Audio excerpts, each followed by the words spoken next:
Hey! Manimal here from party metal band Love Muscle, and on today's episode we're talking all about the SUPERSTRAT bass. Yes, it's finally time we go there.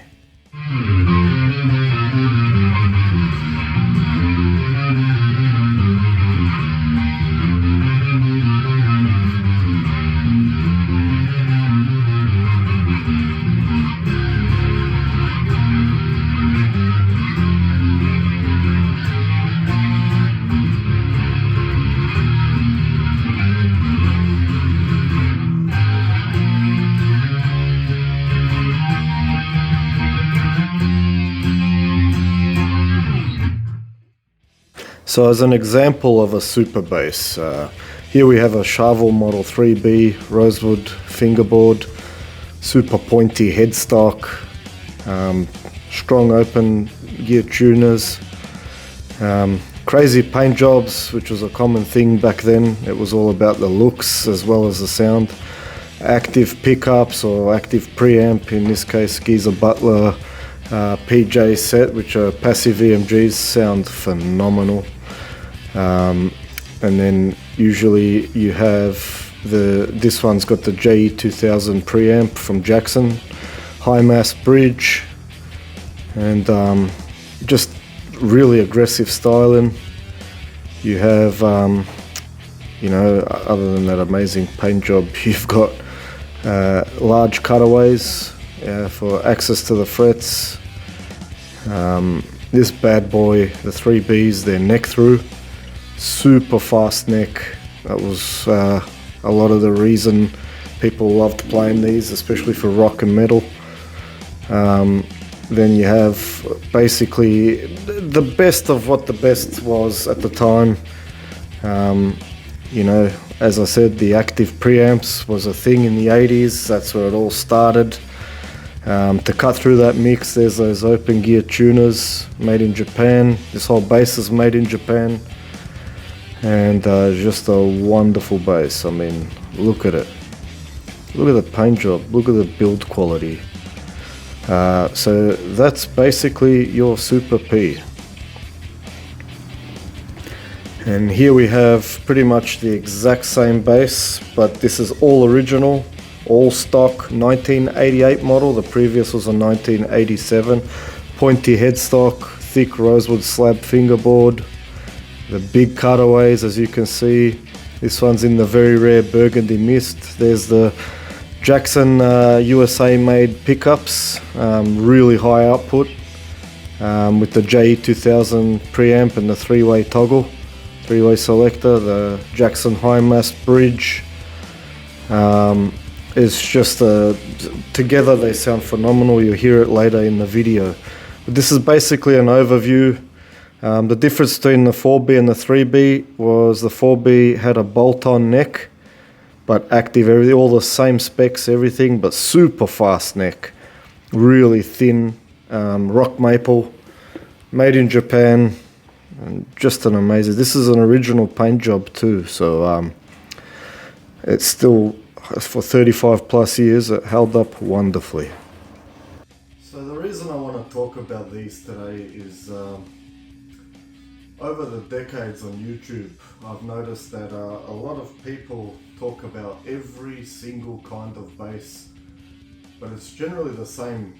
If it's not Fender, Ps or Jazz or something, it ends up being something like Warwick, Spectre, right up to the most obscure, you know, even metal basses like the MTD, Michael Tobias designs and these are all fantastic basses, but there's just so little information these days about the Super P or the SUPERSTRAT bass, and that's what today's all about. So what I wanted to cover is not just because I think these are great basses and everyone should try one before they write them off, but these are from a different era, from a time that was really special. And you know, over the years you can see, even till this day, people still give the SUPERSTRAT, the actual guitar, a lot of attention and they're still out there. Everything from the Ibanez RG series,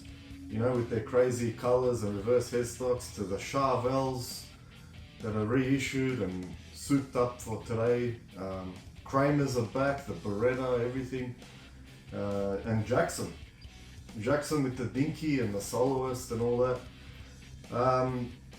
Sadly, the only ones that are still in production today, really, that you could consider the same era, are these Jacksons. The Jackson X series and the JS series, and this is probably the main reason why I play them. They come in 4 and 5 string, and they're just a really good bass. So as discussed before, I'll go a little bit more over it. What makes it super? So as I said, these were all originally based on the Fender P bass, and as you know, it's a very basic bass. It's just a single bolt-on neck, single split coil pickup, basic bridge, basic tuners, and off you go. And it is the most famous, most recorded bass in history. Anyone that's ever played a bass has played a Fender, Squier, P bass, or another branded P bass, and they're excellent. They've stood the test of time. But there was a time, just like another YouTuber said, where, you know, the women were hot and the men looked like women. In Japan, Charvel, Jackson, Ibanez, Kramer were on top of their game. In the 80s, music was getting louder, wall of sound. Everything was pushed to 11. The guitars and the technology was wild. The amps were getting bigger, better, crazier. You know, overdriving an Ampeg till you made it angry, you know, was an awesome sound. So the bassists were kind of originally left behind during the 70s and early 80s, and then Mr. Wayne Charvel, he started to modify his customers' basses just like he was modifying their strats into SuperStrats. And that's how we got the Super P. And that originally started, you know, still had the bolt-on neck and that, but a common thing that people were doing that wasn't a thing beforehand was active preamps. And active preamps, high output pickups, and another characteristic that not everyone had, but a lot of them had, was the reverse P. I believe Spectre to be the first one to do the reverse P. And the reason why this caught on so popular was because there's a mid-range when the P's are in standard configuration that you just can't EQ out. And at the time, or even now, in heavy music, hard rock, metal, thrash, the mids is where the guitar lives. The leads, vocals, that's all in the mids. And so the bassists needed something to counteract that. And what they did was, by reversing the P, it helped get you that scooped sound with a really high end output and a low end output, and those mids are scooped so you could hug the mix. And that's what these were all about. And then from there, it wasn't just the electronics. People were playing harder and faster, including the bass. I mean, think of Mr. Big, Billy Sheehan and all that. But all the underrated bassists of that era were just playing harder and faster, and they needed things to suit. Instruments that could keep up with the game. So one of the biggest characteristics was a super fast, thin neck. And these particular that I play, Charvel Jackson, which used to be one company at the time. Believe it or not, these were the affordable version, and the Jacksons were the high-end, made in USA.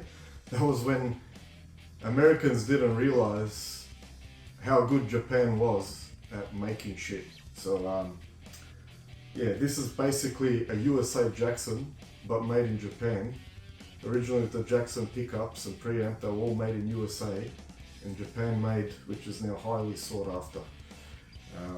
But yes, they had 12 to 16 inch radius, just like the guitars. So that means it was rounder here and then flatter here. Bigger cutaways so that you could really get into the high end. And then this one is a 22 fret or 21 fret. Can't count. I am a bass player, I can only count to 4. But they went all the way up like these babies here to 24 fret. And you had some amazing instruments that came out at the time, but I believe the Jackson bass and Jackson's Charvel bass was the original Super P. You had amazing basses from other brands such as the Kramer Stryker, I believe, the Kramer Forum that had the Spectre preamps and pickups in it. They were amazing bass. Then you had everyone from like Warmouth, Aria Pro, Gibson even, jumping into the Super P game, because these were everywhere and anywhere. If you didn't have these and you were playing metal, you just weren't cool. You just didn't get it at the time. And I believe Fender, I had one made in USA. It was a 1993. They came a bit late in the game. Came out with the active pickups and preamp and a super fast neck, but Fender kind of didn't get it. They're too traditional. Still had the stupid looking headstock, even though they had the fast big cutaway body and that. They came too late in the game. They weren't very good at competing. But before that, you did have the Fender Boxer series, which has been reissued recently, and that was made famous by Duff McKagan from Guns N' Roses, which he still plays at. That was a passive bass, but it had that TBX control, I can't remember, that used to scoop it into like a high treble. It was an amazing piece of tech, and it was a great bass. They were also made in Japan. Japan just knew what they were doing. So that's basically what these are. These are a Fender P bass crossed with a Lamborghini Diablo. That's how they got all these crazy wild colors. I mean, it was in the 80s in the end. It was all about the wild colors and the super pointy headstock, because it wasn't just about how you sounded. This is the era of MTV, and like image was just as important as the music you were making. So you needed something that looked aggressive, looked fast, looked like it could really take some names. And that's how you got these bad boys. And as I was saying before, one of the biggest characteristics was really high-end woods, like this is rock maple and ash, I believe. Really thick rosewood fingerboard. You know, some of them came with the shark fin inlays as well. Reverse headstocks, everything. But neck through was like a big deal, and that's where the Mighty 3B came. These are some of the coolest basses of all time, the Charvel Jacksons particularly, and then we'll talk a little bit now about what happened, and then we'll get back to what's cool about these basses and why you should own them. So what happened? What happened was, towards the end of the 80s into the early 90s, things started to get very excessive, and there was more of a moreness. Everybody was playing the same kind of thing. You know, the 80s metal scene started to get like wildly out of control. It was saturated, and as we all know, famously, it imploded. Nirvana came on the scene, grunge came on the scene. You know, former, you know, hair metal bands ended up trying to play heavier, trying to adapt, or like 90% of them, disbanded and broke up, and people started going back to their roots. Fenders and Gibsons were back, you know, everything from Les Pauls and P basses and grabber basses and things like that became a thing. And then sadly, because of that, the pointy headstocks and these Charvels and crazy designs and colors became instantly out of fashion. And these are highly associated with that era, and people stayed away from them. Like, there was a time where you could get these at a flea market, like in a bargain bin for a few $100s. These were like 1900 USD brand new in the 80s when they came out, in 80s money. So if you adjust that to inflation, that's a crazy amount of cash. And sadly, yeah, because of the way they looked, they ended up hacked apart or left in a closet to rot, and just fell off the scene. And then manufacturers quickly went away from them, and then that was it. They went extinct for a long time there. And a lot of people sadly didn't even get to try these. And I can tell you now, you can look at anyone that's played one of these, thinks it's amazing. Absolutely amazing. And then the only people that were still going strong, like I said before, was Jackson. And thanks to thrash metal, that was still going strong in the 90s and into the 2000s. Jackson was kept alive probably mainly because of David Ellefson. You know, the tone he got is famous, killer, amazing player, and he was the last man to play these, and he still plays these to this day. This is Thunder Lips. This was originally a Jackson David Ellefson signature. As you can see, it's been highly modified by me. I just wanted it to look more like a classic Jackson, and I bought this at a time where, you know, you couldn't get one of these. I live in Australia, as you can tell by the accent, and these are so hard to come by. The people that do have them love them, and they don't sell them. And when they do sell them, they're priced astronomically now, and they're really hard to come by. So I'm lucky to have 3 of them. But at that time I bought this. It has a super fast neck. It's even thinner, the David Ellefson version, than the original ones from the 80s. This is very relatable to an Ibanez RG. The neck is just so fast, and then, you know, a lot of common thing, people played with a pick at the time so they could cut through the mix easy, including David Ellefson. So I play with a pick for the same reason, just to be able to pedal and palm mute and get those kinds of tones that cuts through the loud guitars and the keyboards I play with and the heavy drums and all that. I prefer pick. Some songs I play with fingers if the song calls for it, but the reason I'm bringing that up is, as you can see, it's got these scooped controls here. This was designed so it gets out of the way of your fingers when you pick, so you can really play hard and fast and not start altering your EQ. But yeah, back to the topic on hand. That's basically what happened. If you had a pointy headstock on a bass, it was like, ugh. And as a bass player, I can tell you, one of the most toxic communities is the bass community. Everybody in the bass community that I come across usually favors brands that don't make guitars, that are exclusively bass, unless it's a Fender, obviously, because it's the OG. But you know, great basses like Spectre, Warwick, people will talk about them day and night, MTD, all that.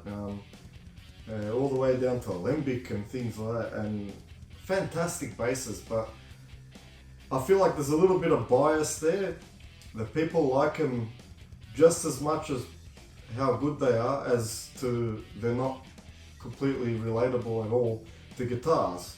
And this looks like a Jackson guitar, and you know that you can't have that. It's like an association people don't want to do in the bass community, which is really, really unfortunate, because again, these are amazing. And the good thing about these modern Jacksons is they're super affordable. They're made in different countries, Indonesia. Some of them are made in China, and there's nothing wrong with them. The good thing about the ones in China is they make a really good modding platform. So if you just want that fast neck and like a really good playable instrument, then something like this. Bear with me, I'll grab it.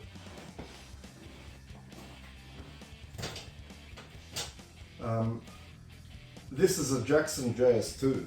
It's the most affordable of the Jackson basses. I think I paid something like $450 AUD for this bass. Very simple, doesn't have the neck binding and all that like the JS3s do.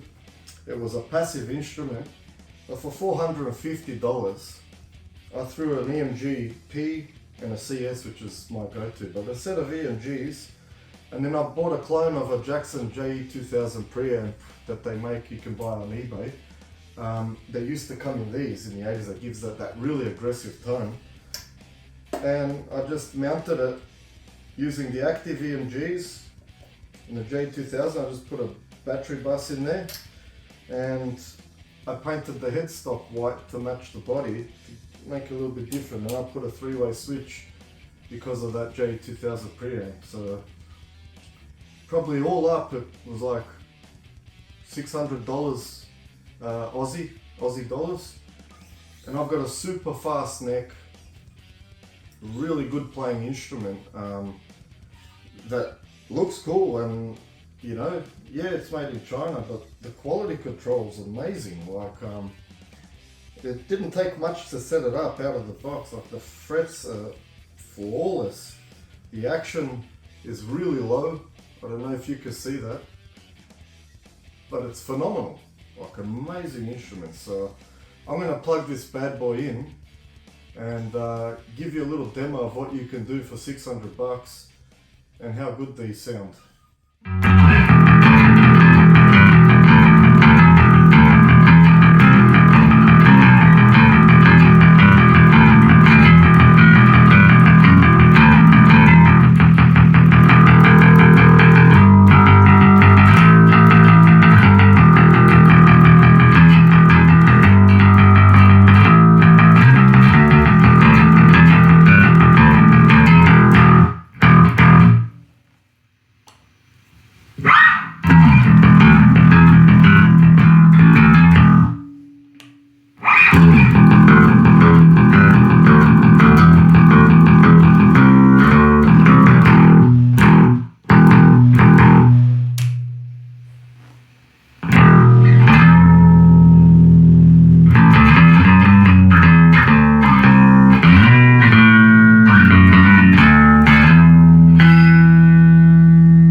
Absolutely phenomenal sounding bass. Cuts through the mix. $600 to slap together. You've got an instrument that will rival anything out there. Give them a go. So this is the 3B.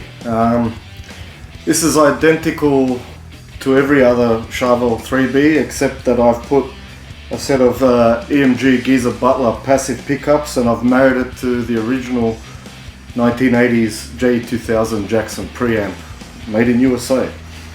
And the idea behind this was to give you like an idea of how versatile these things are.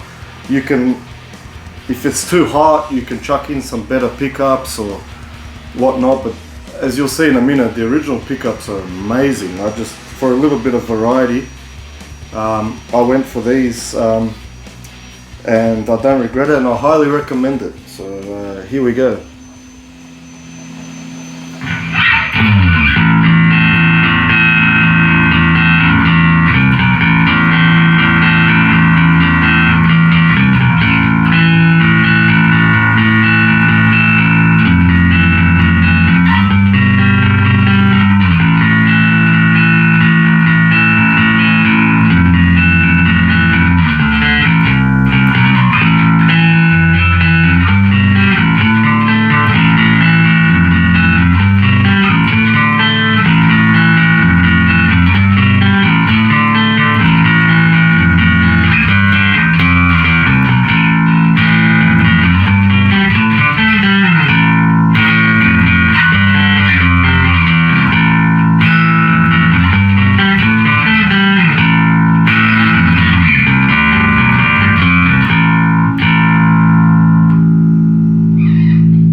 So as you can see, it sounds amazing. PJ together really cuts through that mix. P on its own, it's got that warmth, but still that insane aggression that comes from that preamp. They're amazing. These are amazing bass. This is the 4B with bone stock pickups, everything stock. The Jackson USA hand wound high output pickups and the J2000 preamp. So let's give this a bit of a go.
Beautiful. 35 plus years old, this thing, untouched, and you can plug it in today, and you know, I play through a heart kit, the aluminium cones and that. This thing will cut through any mix straight out of the box. It's amazing. Now, I'm playing with a pick because these are kind of generally, I meant to say, a metal bass. And they're designed to, you know, they're so aggressive that they just sound the best with a pick. Playing with fingers, no problem. I'll have to probably roll off the treble a little bit.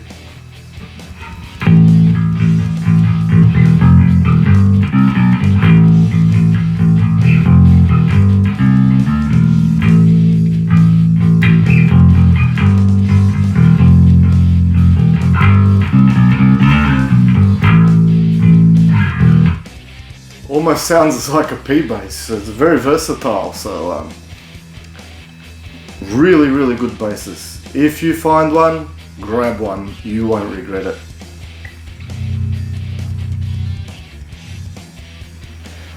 So these bad boys come in a 5-string, which are really awesome. This is just a JS3 quilt top that I bought for really not that much money. I think it was like 900 US dollars, Aussie dollars, sorry, back in 2016 when these came out. And it's got a very flat radius, really good to play. It's 35-inch scale and all that jazz, but you know, I've done a few mods to this because they're so affordable. You can. I've got a pair of twin EMG DC pickups, which is pretty much the Music Man pickup in EMG form, active.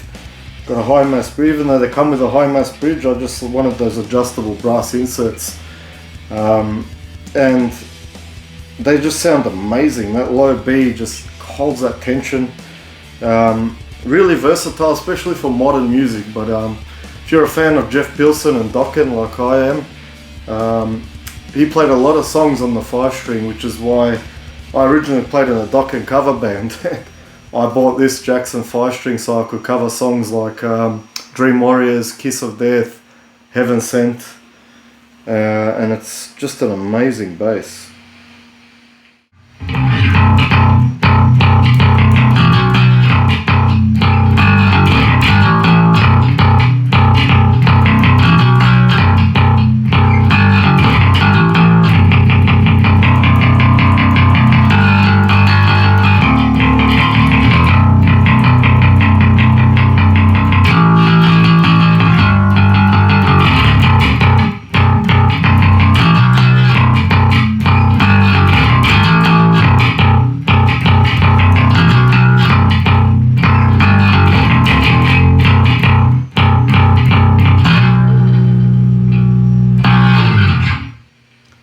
So clanky, so aggressive. So this has a BQS system from EMG and the double DCs, and I'm just soloing the neck. It sounds amazing. Phenomenal basses for their price. The SUPERSTRAT bass or the Super P bass. Just try one. Try like the sound, do what I did.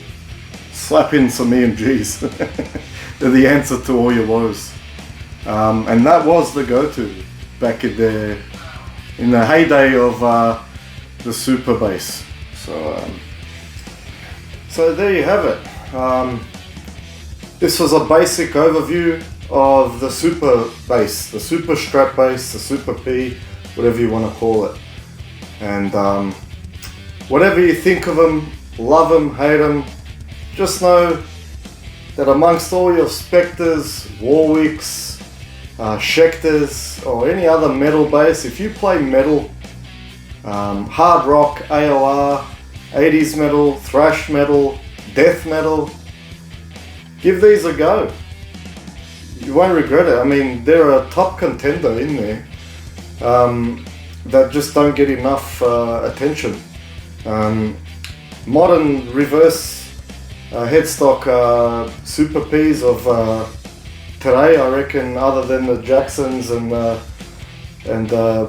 yeah, basically just Jacksons really, and you got the Charvel Soloist, which is more of a Super P bass. But yeah, you've got the Solar as an option, the Solar bass that comes in 4 and 5-string.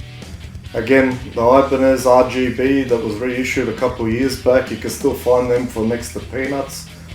Throw a set of EMGs in there. Amazing basses, absolutely amazing. I hope you enjoyed this. If there's any questions you want to know, if you want any sound tests or anything like that, or if you want to know a bit more detail about any one of my particular bass guitars here, my super basses, just write them in the comments, let me know. Shoot me a comment, I'll read them all, I'll reply to them all, and I'll do what I can. I love making content that's obscure for the things that I would have liked to see on YouTube, which is the whole reason behind this channel, and these kind of gear reviews or whatever you want to call them. I mean, yeah, they're just my opinion on my own basis. I'm not in endorsed by Jackson or Charvel. I wish I was. But yeah, as a Frankston party metal band, might have to step outside the box to big arenas for that. But until then, yeah, I'm happy to say and endorse these products. Absolutely. Give them a go. Thanks for watching.